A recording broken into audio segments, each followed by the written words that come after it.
মানে তার অপসারণের দাবিতে আমরা ইতিপূর্বে একটি মানববন্ধন করেছিলাম। তো তিনি কিন্তু তার যে জায়গা সেটি ছেড়ে দেননি।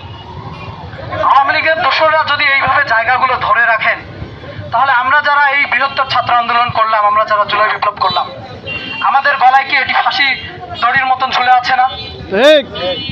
আমাদের গলায় যদি এই ফাঁসির দড়ি ঝুলে থাকে, তাহলে এই যে বিপ্লব করলাম, এই বিপ্লবে আমরা এত জান দিলাম, তাহলে কি আরো আমরা জান দেব না? আমরা কি এইভাবে মরতেই থাকবো? আমাদের কি দেখার কেউ নেই? আমাদের কি কেউ দেখবে না?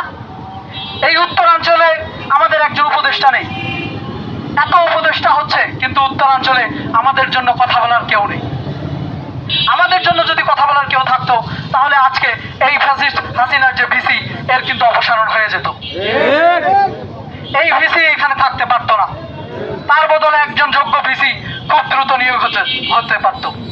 আমরা চাই যে খুব দ্রুততার সহিত এই ভিসিকে অপসারণ করে, খুব দ্রুততার সহিত, যেহেতু কলেজ কার্যক্রম, ভর্তি কার্যক্রম সকল কিছু চলছে, তো এই চলমান প্রক্রিয়া যেন বন্ধ না হয়, এই চলমান প্রক্রিয়া যেন অগ্রগতি লাভ করে, এই চলমান প্রক্রিয়া যেন চলমান থাকে, এই আশা ব্যক্ত করে আমরা নতুন ভিসি খুব দ্রুততার সহিত যেন নিয়োগ প্রক্রিয়া সম্পন্ন হয়, এই আশাবাদ ব্যক্ত করে আজকের মানববন্ধন এখানেই সমাপ্তি ঘোষণা করছি।